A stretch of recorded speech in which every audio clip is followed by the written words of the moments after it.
Hello everyone, आप सभी का स्वागत है मेरे यूट्यूब चैनल में। तो आज का टॉपिक है advantage and disadvantage of underground and open cast mining. तो सबसे पहले हम अभी बात करेंगे अंडरग्राउंड माइनिंग के बारे में। तो चलिए पहले जान लेते हैं अंडरग्राउंड माइनिंग होता क्या है। तो underground mining are those mining operation which is done below the earth surface is called underground mining. इसका मतलब है कि जो भी माइनिंग अर्थ सरफेस के नीचे किया जाता है या की जा रही है उसको हम अंडरग्राउंड माइनिंग बोलेंगे। ठीक है, तो चलिए आगे बढ़ते हैं। तो जानते हैं एडवांटेज ऑफ अंडरग्राउंड माइनिंग, यानी अंडरग्राउंड माइनिंग के क्या फ़ायदे हैं। तो सबसे पहला पॉइंट है लो ग्राउंड वाइब्रेशन। तो इसमें लो ग्राउंड वाइब्रेशन इसलिए होता है क्योंकि एक्सप्लोसिव की मात्रा लिमिट है, उससे ज़्यादा हम उपयोग में नहीं ला सकते और कम मात्रा में उपयोग करते हैं। दूसरा है second number, the weather has not effect, यानी मौसम का इस पर कोई प्रभाव नहीं पड़ता है क्योंकि हम इसको ज़मीन के नीचे करते हैं। थर्ड नंबर है there is no harm to the natural. इसको क्या है, अंडरग्राउंड माइनिंग करने से प्रकृति को कोई नुकसान नहीं पहुंचता है। फोर्थ नंबर है environmental pollution does not occur.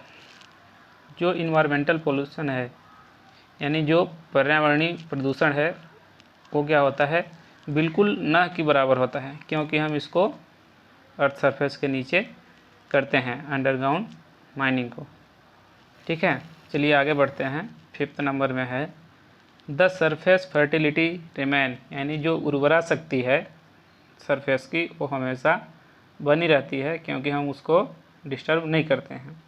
Six number में है no need of overburden removal.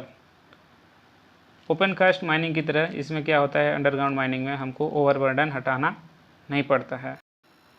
चलिए आगे बढ़ते हैं। 7 नंबर है working can be done safely near the river और अदर स्ट्रक्चर, यानी माइनिंग के पास यदि कोई नदी है, तालाब है तो उसका कोई प्रभाव नहीं पड़ता है। No destruction of forest ecosystem is not disturb. जो इसमें फॉरेस्ट है, जंगल है और इकोसिस्टम है, हम उसको क्या करते हैं, नुकसान नहीं पहुंचाते हैं और हमारा माइनिंग चलता रहता है। ठीक है, ये तो हमारा हो गया एडवांटेज, यानी अंडरग्राउंड माइनिंग से हमको क्या फ़ायदा है। तो हर एक काम के पीछे कुछ नुकसान भी होता है, कुछ हानि भी होती है। तो आगे हम जानते हैं अंडरग्राउंड माइनिंग से हानियाँ, नुकसान। तो जानते हैं disadvantage of underground mining. Working area is limited, यानी जो कार्य करने की जगह होती है वो लिमिट होता है। मैकेनाइजेशन इज लिमिटेड, यानी जो मशीनीकरण है वो भी लिमिटेड होता है। प्रोडक्शन इज लिमिटेड, जो प्रोडक्शन है वो भी लिमिटेड होता है। तो चलिए आगे बढ़ते हैं। फोर्थ नंबर है overall high cost of production, यानी जो प्रोडक्शन का उत्पादन का लागत आता है वो बहुत ज़्यादा होता है क्योंकि इसमें सपोर्ट लगता है, वेंटिलेशन का अरेंजमेंट करना पड़ता है, इसलिए इसका जो सब ओवरऑल कॉस्ट आता है वो बहुत ज़्यादा होता है। लॉन्ग गेस्टेशन पीरियड, जो गेस्टेशन पीरियड होता है वो बहुत ज़्यादा होता है। Safety is less comparison to open cast mining. जो सेफ्टी है उसमें क्या होता है, कभी रूफ फॉल हो गया अंडरग्राउंड माइनिंग में, कभी रूफ फॉल हो गया, कभी साइड फॉल हो गया, तो कभी इनंडेशन हो जाता है अंडरग्राउंड माइनिंग में, और कभी आउटब्रस्ट हो गया। तो ये सब खतरा बना हुआ रहता है, जबकि ऐसा ओपन कास्ट माइनिंग में नहीं होता है। तो चलिए आगे बढ़ते हैं ओपन कास्ट माइनिंग। तो open cast mining are those mining operation which is done above the earth surface is called open cast mining, यानी ओपन कास्ट माइनिंग जो अर्थ सरफेस के ऊपर खुली आसमान के नीचे किया जाता है उसको हम ओपन कास्ट माइनिंग बोलते हैं।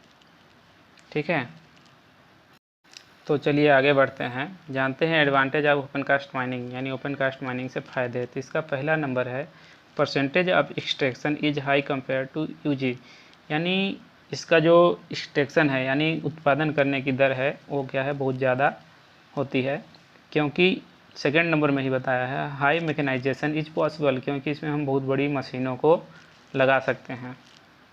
थर्ड नंबर है, no need to left coal as a support purpose, यानी सपोर्ट के उद्देश्य से हमको कोयला को छोड़ना नहीं पड़ता है। ठीक है, तो चलिए आगे बढ़ते हैं। फोर्थ नंबर है, working is safe as compare to underground.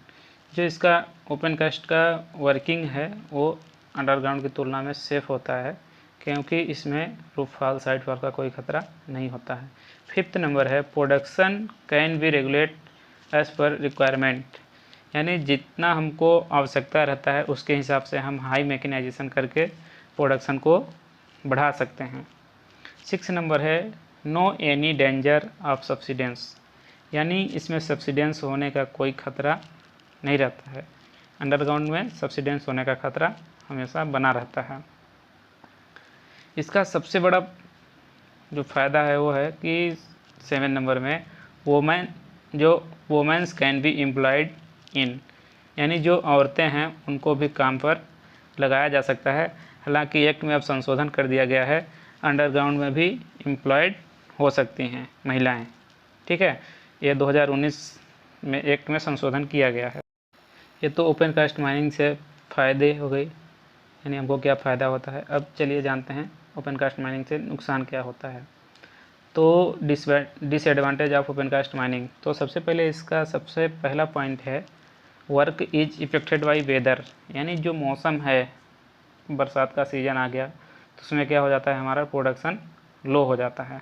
ठीक है, तो इसका सेकेंड पॉइंट है, it can be use for limited depth, यानी कि जो ओपन कास्ट माइनिंग है उसको हम एक लिमिटेड डेप्थ तक कर सकते हैं। तो इसका थर्ड नंबर है, open cast blasting induced ground vibration is very high, यानी ओपन कास्ट माइनिंग में हम क्या करते हैं कि एक साथ बहुत सारे होल को और बहुत ज़्यादा मात्रा में एक्सप्लोसिव डाल के ब्लास्ट करते हैं, जिसके कारण हाई वाइब्रेशन होता है। ठीक है, फोर्थ नंबर है, cost of explosive is high, जाहिर सी बात है कि हम ज़्यादा मात्रा में एक्सप्लोसिव यूज करेंगे तो उसका जो कॉस्ट है वो हमेशा ज़्यादा होगा। ठीक है, फिफ्थ नंबर है, cost of mechanization is very high, जब हम प्रोडक्शन बढ़ाने के लिए क्या करेंगे कि बड़ी बड़ी मशीनों को लगाएंगे तो उसका कॉस्ट भी, लागत भी ज़्यादा आएगा। फिफ्थ नंबर में है। सिक्स नंबर है, the soil and agriculture land is destroyed in open cast mines, जो ओपन कास्ट माइनिंग है वो क्या करता है कि जो कृषि योग्य भूमि है तो हमको नुकसान करना पड़ता है या उसकी नुकसान होता है। ठीक है, उसके लिए कृषि योग्य करने की भूमि नहीं बचती है। ठीक है, आई होप यह वीडियो आप लोगों को समझ में आया होगा। इस वीडियो से पहले मैंने एक और वीडियो बनाया है, general introduction of underground and open cast mining, तो इस वीडियो का लिंक भी मैं इस वीडियो के डिस्क्रिप्शन में दे दूँगा। ठीक है, वीडियो लास्ट तक देखने के लिए धन्यवाद। कृपया लाइक, शेयर और कमेंट ज़रूर करें, और हाँ, ऐसे ही इंटरेस्टिंग वीडियो देखने के लिए मेरे चैनल को सब्सक्राइब करना ना भूलें। Thank you.